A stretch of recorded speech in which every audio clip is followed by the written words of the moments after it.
예기치 않은 돌발 상황에서 도구 없이도 완벽하게 플레이를 진행하는 게 진정한 돔의 책임이고 자질이죠. 앉아요, 거기.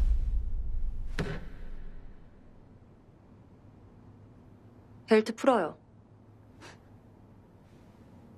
지금이라도 관두고 싶으면 안경을 벗어요.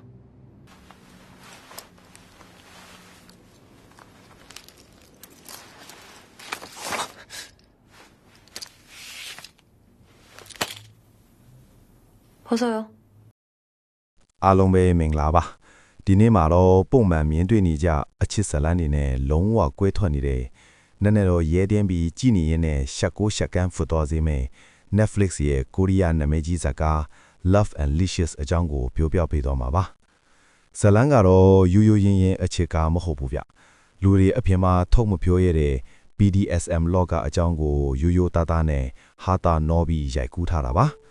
ဇလန်းစာရကတော့ကုမ္ပဏီတစ်ခုရဲ့ PR ဌာနမှာအလုပ်လုပ်တဲ့ဂျီဦးဆိုတဲ့မမနဲ့အစားပါတယ်။သူမကအလုပ်မှာအရန်တော်တယ်၊ပြတ်သားတယ်၊စီကံကြီးတယ်။ဒီနေ့မှာတော့သူမတို့ရုံးကိုနာမည်ချင်းစင်တူတဲ့ဂျီဟူဆိုတဲ့ဝန်ထမ်းတစ်ယောက်ရောက်လာပါတယ်။ဂျီဟူကရုပ်ရည်ချောမောသလိုရင်ကျေးပြူငားတဲ့အတွက်မိန်းကလေးဝန်ထမ်းတွေကြားမှာချက်ချင်းနာမည်ကြီးသွားတာပေါ့။ဒါပေမဲ့ကန်ဂျမာကစနောက်ချင်တော့ဂျီဟူစီကိုရောက်လာတဲ့ပါဆယ်ထုတ်တစ်ခုကို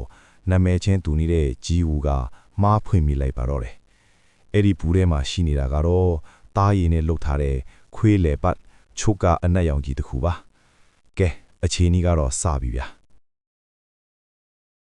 ဂျီဟူရောက်လာတဲ့အချိန်မှာတော့သူ့ရဲ့လျှို့ဝှက်ချက်ကိုဂျီဟူတီးသွားပြီဆိုတာနားလဲသွားပြီးထိတ်လန့်သွားပါတယ်။ဂျီဟူဟာအပြင်ဘက်မှာစမတ်ကြနေပြီမဲ့စိတ်ထဲမှာတော့တယောက်ရဲ့အမိန်ပေးခံရတာအနှင်ခံရတာကိုမှစိတ်ကျေနပ်မှုရတဲ့ submissive sub တယောက်ဖြစ်နေတာပါ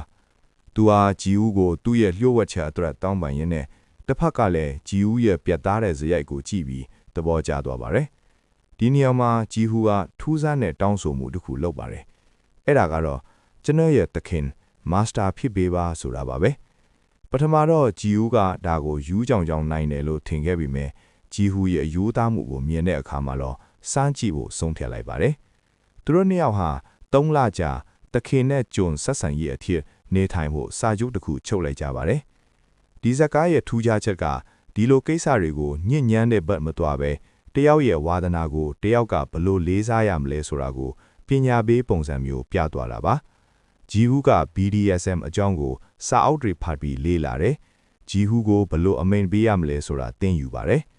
သူတို့နှစ်ယောက်ဟိုတယ်ရီမှာချင်းတွေ့ပြီးဂျီဟူကိုခွေးလေးတစ်ကောင်လိုဆက်ဆံတာအဖြစ်ပေးတာချီးမွမ်းတာတွေလုပ်ရင်းတဲ့သူတို့ကြားမှာထူးခြားတဲ့တန်ရောစင်တွေစတင်လာပါတယ်။ဇလန်းကအလဲပိုင်းရုပ်တော့ပိုစိတ်ဝင်စားဖို့ကန့်လာပါတယ်။ဂျီဦးကဂျီဟူကိုတကယ်ချစ်မိသွားတဲ့အခါမှာအခြေအနေတွေကစရှုပ်လာပါတယ်။ဂျီဦးကဒီဆက်ဆံရေးကိုကစားပွဲထက်ကျော်လွန်ပြီးတကယ်ချစ်သူတွေဖြစ်ချင်လာပေမဲ့ဂျီဟူကတော့သူ့ရဲ့အသက်ကဒဏ်ရာတွေကြောင့်ကြောက်ရွံ့နေပါတယ်။သူကငါတို့ကတခင်နဲ့ကြုံမို့လို့ဒီလိုဖြစ်တာလားတကယ်ချစ်တာလားဆိုတာကိုဝေခွဲမရဖြစ်နေတာပါတရက်မှာတော့ဂျီဟူရဲ့ရီးစားဟောင်းနဲ့တွေ့တဲ့အခါဂျီဟူစိတ်သက်သာသွားပြီးဂျီဟူကသူ့ကိုကာကွယ်ပေးခဲ့ပါတယ်ဒါပေမဲ့ပြဿနာကအဲ့ဒီမှာတင်မသိပါဘူးသူတို့ရဲ့အတန်ဖန်းထားတဲ့ဖိုင်တစ်ခုပလေးလုပ်နေတဲ့အတန်တွေပေါ့ဗျာကုမ္ပဏီထဲမှာပေါက်ကြားသွားပြီးဝန်ထမ်းအားလုံးထိသွားကြပါတယ်တယုံလုံးကသူတို့ကိုထူးဆန်းတဲ့မျက်လုံးတွေနဲ့ကြည့်ကြပြီးဂျီဟူတယောက်အရှက်ရပြီးအလောက်ကထွက်ဖို့ပြင်ဆင်ရပါတော့တယ်ဒီနေရာကတော့ဇက်ရှိန်အမြင့်ဆုံးအပိုင်းမှာပဲကော်မတီရဲ့စီကံထိန်ထိန်ရေးကော်မတီရှေ့မှာဂျီဟူကရဲရဲဝံ့ဝံ့ပဲဂျီဟူဘက်ကရက်တီပေးခဲ့ပါတယ်။သူမက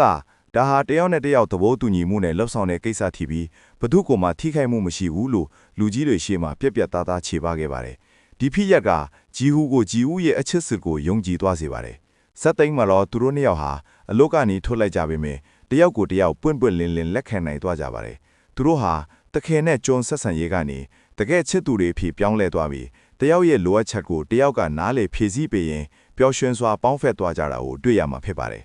။ဒီစကားကကျွန်တော်တို့ကိုပေးတဲ့သင်ခန်းစာကတော့နားလေလက်ခံပေးခြင်းပါပဲ။လူတိုင်းမှာသူများနဲ့မတူတဲ့လူရင်တွေဝါသနာတွေရှိနေပါတယ်။အဲ့ဒါကိုတခြားသူကဝေမန်ကေးဟတာထက်ချစ်ရတဲ့သူတယောက်အနေနဲ့နားလေပေးဖို့စူးစမ်းတာကပိုပြီးခိုင်မဲတဲ့ဆက်ဆံရေးတစ်ခုကိုဖန်တီးပေးနိုင်တယ်ဆိုတာပြသွားတာပါ။ကဲ အခုလိုထူးထူးခြားခြားနဲ့ရဲရဲတင်းတင်းတင်ဆက်ထားတဲ့ Love and Licious ဇာတ်ကားကိုကြိုက်နေတဲ့ကြောင်းမယ်လို့မျှော်လင့်ပါတယ်ဗီဒီယိုလေးကိုသဘောကျရင် like နဲ့ follow လုပ်ထားဖို့မမေ့နဲ့ဦးနော်နောက်ထပ်ဘယ်လိုဇာတ်ကားမျိုးတွေကို recap လုပ်ပေးရမလဲဆိုတာ comment မှာရေးခဲ့ပေးပါဦးအားလုံးကိုကျေးဇူးတင်ပါတယ်ဗျာ